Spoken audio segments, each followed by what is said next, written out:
Bonjour tout le monde, je vous retrouve aujourd'hui pour un rendez-vous tarot pour vous parler de quelques-unes de mes réflexions en lien avec la carte de l'ermite. Et ça doit faire 4 ans maintenant que je chemine très étroitement avec cet archétype. Et évidemment, tout au long de l'année 2025, j'ai passé beaucoup de temps de connexion et de méditation avec cette carte et avec ce puissant psychopompe.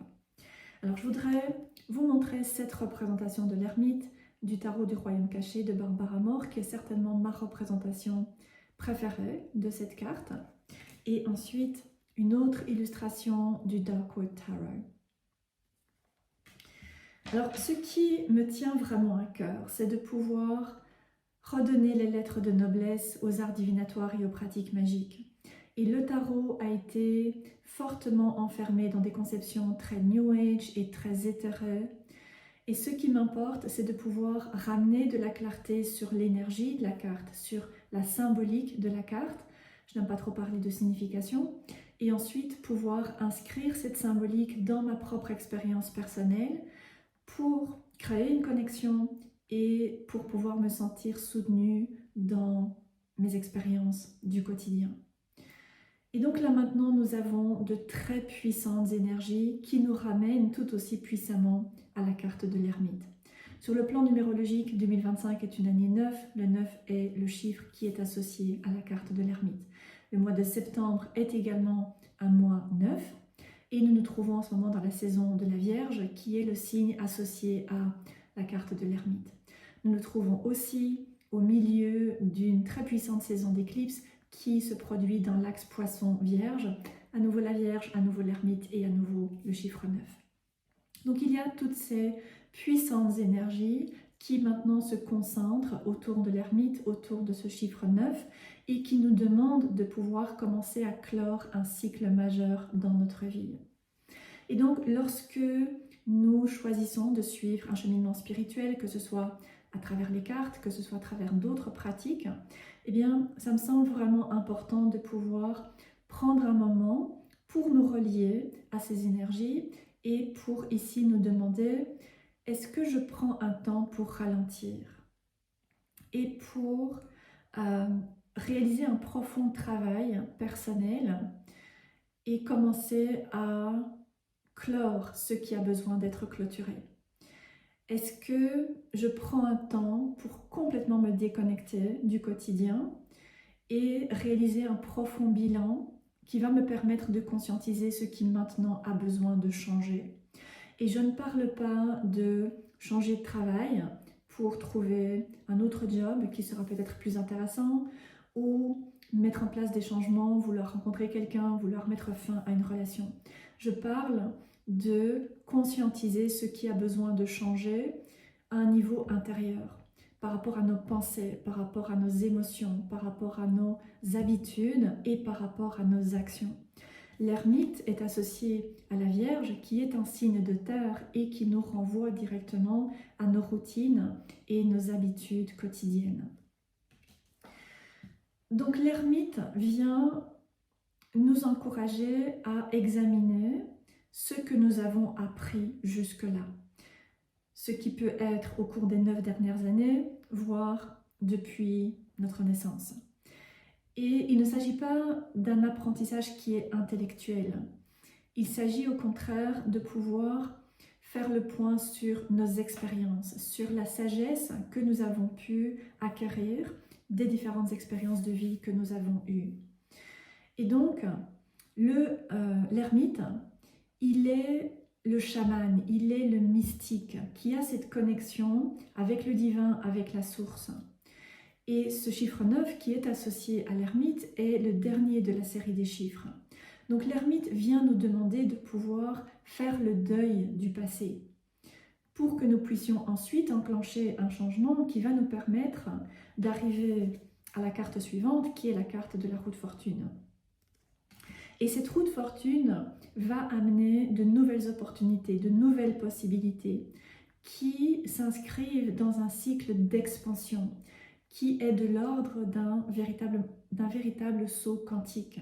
Donc il ne s'agit pas encore une fois de simplement amener quelques changements dans notre vie, il s'agit de vraiment pouvoir transformer les différents domaines de notre vie.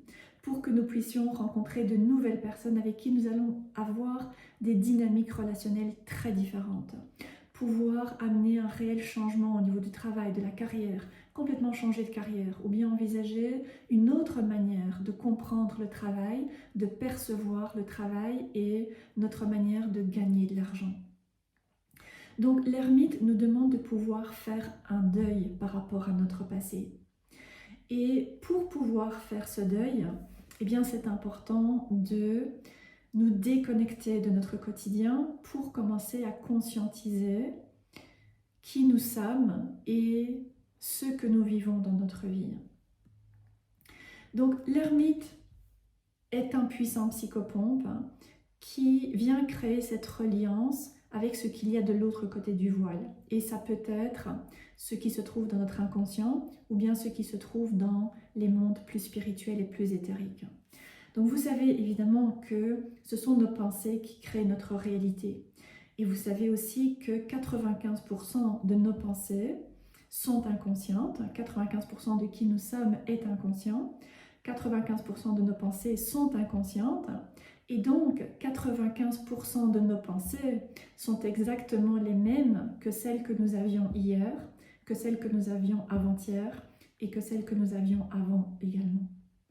Donc si nous voulons pouvoir changer, nous devons aller de l'autre côté du voile, nous devons pouvoir rompre avec notre quotidien pour commencer à aller conscientiser quelles sont les pensées que nous avons, quels sont les choix que nous faisons, quelles sont les habitudes que nous avons, qui crée la réalité que nous avons créée dans notre vie pour pouvoir envisager de la changer. Donc si nous voulons changer notre vie, eh bien nous devons prendre le temps de tout d'abord conscientiser nos pensées et pouvoir ensuite commencer à les changer. Et si nous ne prenons pas ce temps pour nous déconnecter et pour réaliser ce puissant bilan, pour nous permettre de faire le point sur ce que nous avons appris à travers notre expérience, eh bien nous allons nous trouver coincés dans cette roue de fortune. Et je vous montre ici l'illustration de Darkwood Tarot avec cette roue qui tourne littéralement, et nous allons nous trouver enfermés dans des schémas répétitifs où nous allons vivre les mêmes difficultés relationnelles, les mêmes souffrances émotionnelles, même si c'est avec des personnes différentes. Nous allons être confrontés aux mêmes blocages professionnels, aux mêmes conflits professionnels, même si c'est dans des jobs différents ou avec des employeurs différents. Parce que nous n'avons pas pris le temps de faire le deuil du passé. Et lorsque nous avons appris quelque chose, eh bien nous allons devoir créer de nouvelles actions pour les aligner avec ce que nous avons appris. Lorsque nous avons pu clarifier une situation, retirer des leçons et pouvoir acquérir une expérience et une sagesse par rapport à nos expériences, nous allons devoir mettre en place des changements pour refléter cette nouvelle perception que nous avons, cette nouvelle compréhension et cette nouvelle conscience finalement que nous avons de nous-mêmes et de notre vie. Et ensuite, nous allons répéter ces actions, de nouveau le signe de la Vierge, jusqu'à ce qu'elles deviennent automatiques et qu'elles commencent à créer de nouvelles expériences dans notre vie, qu'elles puissent créer une nouvelle réalité dans notre vie. Maintenant, nous pouvons évidemment tous avoir accès à ce divin, à la source ou bien à l'univers. Et nous allons tous pouvoir nous connecter à cette source pour recevoir les informations dont nous avons besoin pour pouvoir avancer. Ces informations qui sont inscrites dans notre inconscient, qui sont inscrites dans l'énergie qu'il y a tout autour de nous. Et donc l'ermite, lorsqu'il se présente, peut faire référence à un thérapeute ou bien une thérapeute, un formateur ou bien une formatrice, c'est-à-dire quelqu'un qui va nous amener des outils et qui va nous mettre en relation avec notre propre potentiel de guérison pour que nous puissions travailler avec ce que nous avons appris et que nous puissions transformer notre vie. Donc l'ermite est associé à nos expériences, et lorsque nous apprenons quelque chose de manière mentale, il n'y a pas d'expérience. Et c'est la raison pour laquelle il ne peut pas y avoir de changement. Il faut que nous ayons appris quelque chose mentalement, que nous ayons acquis une compréhension, que nous ayons acquis une connaissance, mais également que cette connaissance et ces informations aient amené un changement au niveau de notre ressenti, cette prise de conscience. C'est ce qui va activer une transformation. Et c'est ce qui, à son tour, va nous permettre de pouvoir amener des changements dans notre vie. Tant qu'il n'y a pas cette expérience transformatrice, il ne peut pas y avoir de changements qui vont se mettre en place dans notre vie. Donc par exemple, si vous voulez décider de travailler à l'abondance, vous allez regarder une série de vidéos ou bien vous allez suivre une formation et vous allez apprendre ce qu'est l'abondance, comment fonctionne l'abondance, comment vous relier à l'abondance et comment créer une expérience d'abondance dans votre vie.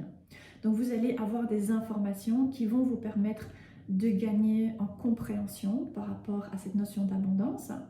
Et lorsque vous avez compris, lorsque vous avez vécu une expérience, pas simplement une compréhension mentale, eh bien vous allez mettre en place des actions dans votre vie, vous allez changer vos habitudes, vous allez changer votre manière de vivre et à condition de le répéter suffisamment souvent, eh bien cela va créer de nouvelles expériences dans votre vie et votre vie va se mettre à changer. Et donc vous allez pouvoir commencer à vivre une nouvelle réalité. Mais si vous restez dans le mental, si les informations que vous avez reçues restent mentales, eh bien vous allez à ce moment-là simplement essayer pour voir sans être vraiment convaincu parce qu'il n'y a pas eu d'expérience transformatrice et votre mental ne va pas être aligné avec vos actions. Vous allez essayer, ensuite vous allez abandonner et donc les choses ne pourront pas changer et vous allez dire que ça ne fonctionne pas. Et vous allez essayer de chercher une autre technique qui au moins elle fonctionnera. Vous allez essayer de chercher d'autres informations et d'autres vidéos et d'autres formations, etc. Mais ça ne fonctionnera pas tant qu'il n'y aura pas eu cette expérience et cette transformation par rapport à votre compréhension des choses. Donc lorsque nous sommes dans le quotidien, lorsque nous sommes dans le train-train quotidien, eh bien, nous ne sommes pas nécessairement connectés. C'est-à-dire que nous ne sommes pas connectés à notre clairvoyance, nous ne sommes pas connectés à notre intuition, nous ne sommes pas connectés à la source, au bien, au divin, et donc les choses ne sont pas claires. Et pour moi, l'ermite vient symboliser ce guide, qui vient nous amener encore une fois des outils pour nous permettre d'amener des changements dans notre vie et de nous ouvrir à de nouveaux potentiels. Et donc revenir à l'ermite, surtout en cette période, est extrêmement important pour pouvoir nous reconnecter à notre véritable nature, pour pouvoir nous relier à notre propre sagesse, tirer les leçons de nos expériences, retirer une expérience de vie de notre vécu et ensuite créer un passage vers la route fortune et vers une autre réalité. Donc comme je disais tout à l'heure, 95% de qui nous sommes est inconscient et 95% de nos pensées sont inconscientes.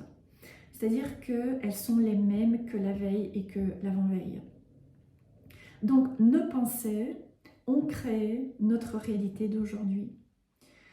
Nos pensées vont définir des choix, qui vont définir des comportements, qui vont amener certaines expériences, qui vont générer certaines émotions, ce qui va à son tour créer certaines pensées et certains choix.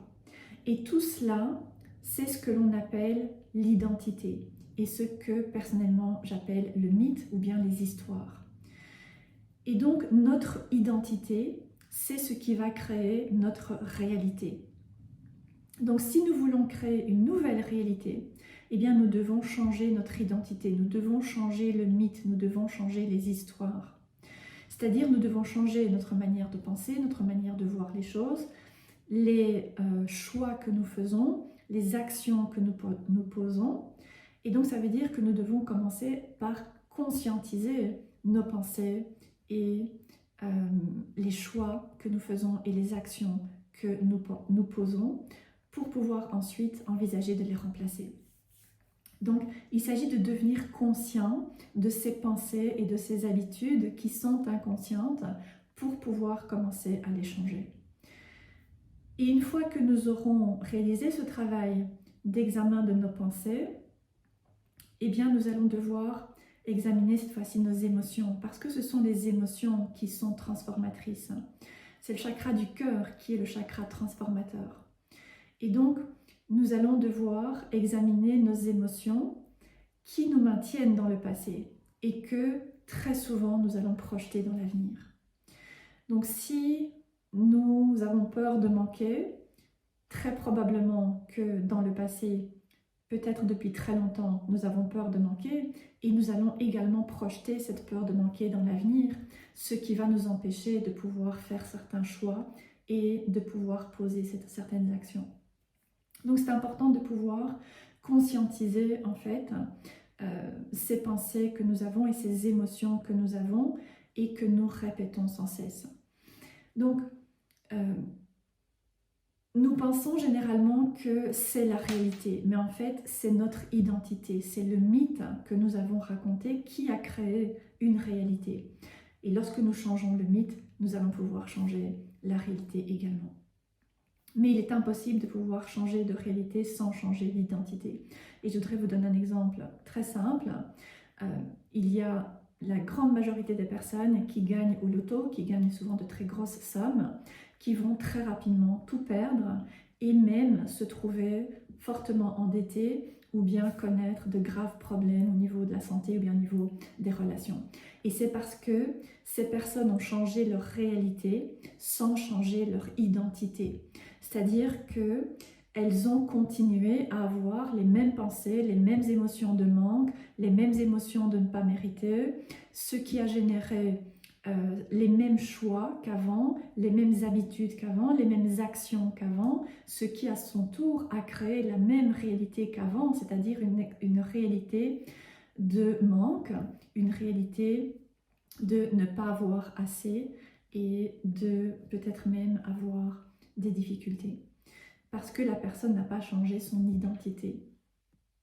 Et donc nous devons vraiment pouvoir nous déconnecter de notre quotidien pour pouvoir conscientiser tout ce qui se joue dans notre vie de manière inconsciente et qui crée notre réalité si nous voulons pouvoir la changer.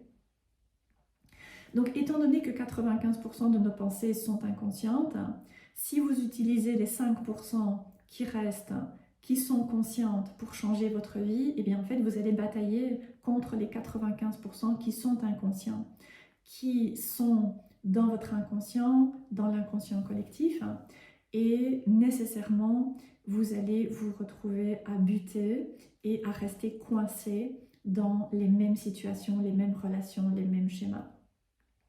Et vous allez ensuite vous décourager en disant que ça ne fonctionne pas. Alors que ce qui est nécessaire, c'est de pouvoir aller travailler avec ces 95% qui sont inconscients.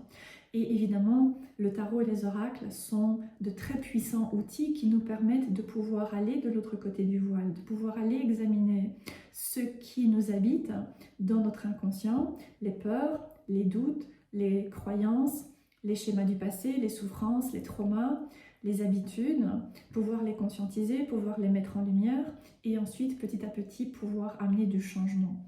Et en réalité, on ne change pas. Ce que l'on peut faire, c'est conscientiser ces 95% qui nous habitent, ou en tout cas ce que nous pouvons de ces 95%, et ensuite commencer à les remplacer, c'est-à-dire remplacer les anciennes pensées par des nouvelles, remplacer les anciennes émotions par des nouvelles, remplacer les anciennes réactions émotionnelles par d'autres qui vont nous permettre de pouvoir créer la réalité que nous voulons.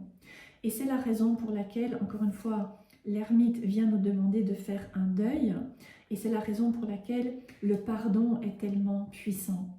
Parce que le pardon nous permet de faire le deuil du passé, c'est-à-dire de pouvoir accepter le passé, pas nécessairement cautionner, mais accepter le passé, accepter que c'est passé, en faire le deuil et ensuite pouvoir trouver la paix par rapport à cela, c'est-à-dire commencer à défaire l'emprise que nos pensées, que nos croyances, que nos émotions et que nos souffrances ont sur nous encore dans le présent et que nous continuons à projeter dans l'avenir.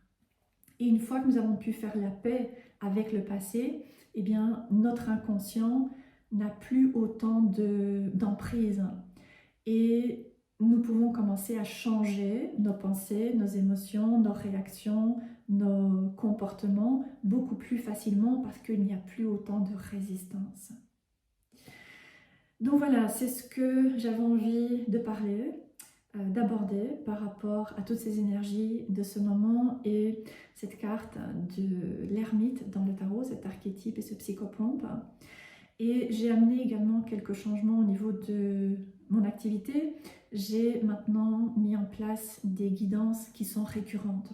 Donc que vous pouvez choisir de recevoir tous les 3 mois, sur 3 mois, sur 6 mois ou bien sur 12 mois. Donc pour les personnes qui sont maintenant prêtes à réaliser un processus sur le long terme pour conscientiser, libérer le passé et amener des changements à travers une guérison et à travers de l'expansion. Donc toutes les informations sont reprises sur mon site. Le lien de mon site est indiqué en dessous de la vidéo. Si vous avez des questions, n'hésitez pas à me contacter via la page contact sur mon site ou bien via mon email qui est également renseigné en dessous de la vidéo. Voilà, j'espère que cette discussion aura pu vous apporter quelques éclairages. N'hésitez pas à laisser des commentaires sur ce qui vous a parlé. Et je vous remercie beaucoup de m'avoir suivi. Je vous souhaite une très belle journée et je vous dis évidemment à bientôt.